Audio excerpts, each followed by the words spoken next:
So I just got out of a training session with a client, and the session kind of ended with me kind of coming to like a moment of truth.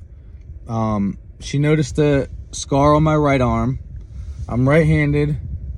She asked how I got the scar. I told her I was in jail. I was wrestling, horse playing in jail, and me and another guy, went back and forth, and his head was rested on my bicep, and I tried to sling him, and he tried to sling me, and my arm just, cracked in half. And it was a miserable experience, and it kind of brought me to my moment of truth.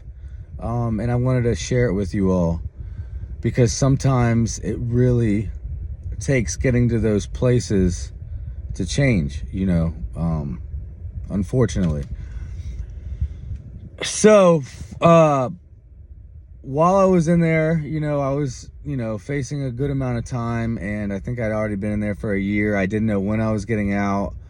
I was unhealthy. I was still drinking and doing drugs in there. I was overweight, eating all this commissary junk, and I wasn't gambling every day, and I wasn't in a good place.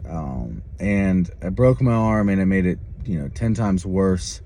I couldn't get the proper medical treatment, and life just wasn't good.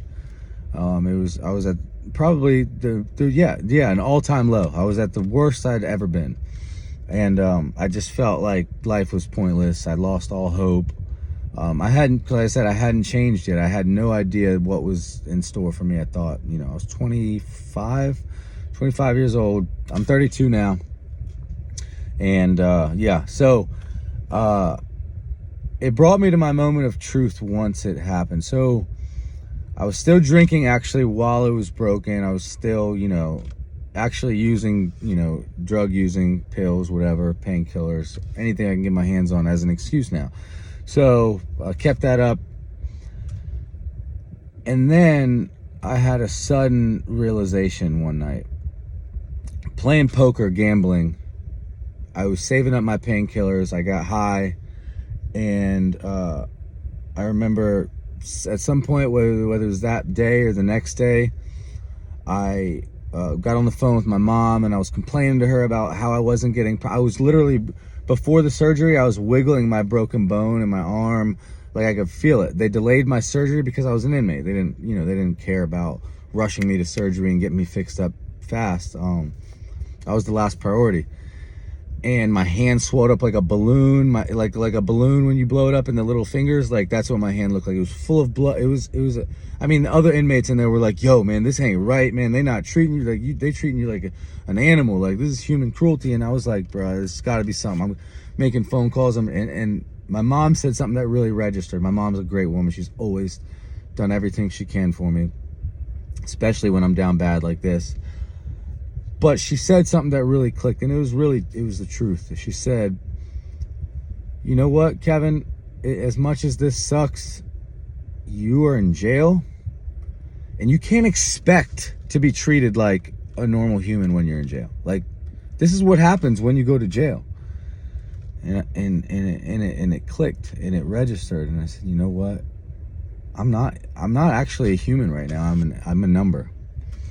That's how you are recognized in those places. You're an inmate number. You know what I'm saying? And it was a sad reality that this was my life right now. So I had to get through this time, you know what I mean? I was literally wiggling my broken bones, saving up my painkillers. I was gambling, and this bad high mixed with what my mom said, I think, was what just kind of, turned something on inside my head. Went down to the doctor's office the next day.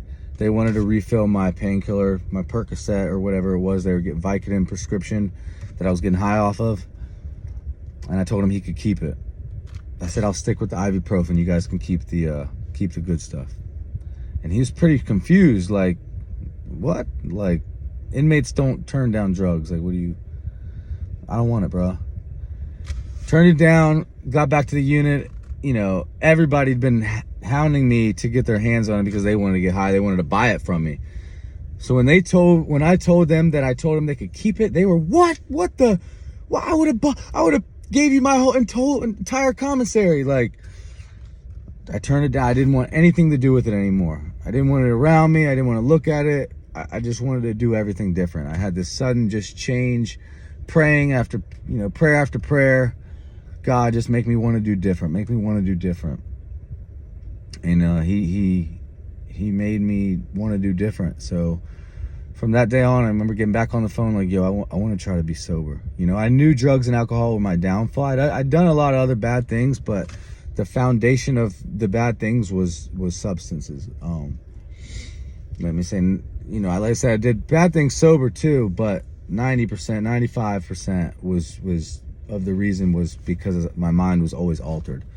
So I said, man, what could be my possibilities if I just didn't do this? What shit could I come up with?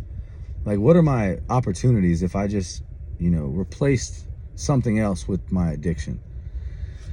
And I told myself I was going to try to be sober.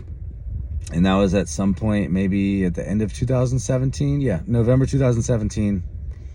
And I've been sober ever since. And life's a lot different now. Life's a lot different. I'm a fitness professional. I have an activewear line. I'm a director of my Fit 360 program within One Life Gym. I've been the top Fit 360 director the last 2 years. I've made fitness my life, which is the opposite of what I'd done previously. Life's good right now, you know what I mean? Nothing's ever going to be perfect. We always have, struggles, but nothing close to the struggles that I used to deal with. I mean, it's a good situation right now, and everything's looking up as far as growth and health and all the things that matter. You know what I mean? I'm really who I am right now. So, yeah. So I just want to share that, you know what I mean? I guess they call that the moment of truth, what that initial, switch was. And that was it, you know what I mean? Middle of a jail sentence. Not to mention I went to court not too long after that, and I got a sentence that was a lot less than I was supposed to get, which was 2.5 years. So I think I was out around a little over a year after I broke my arm.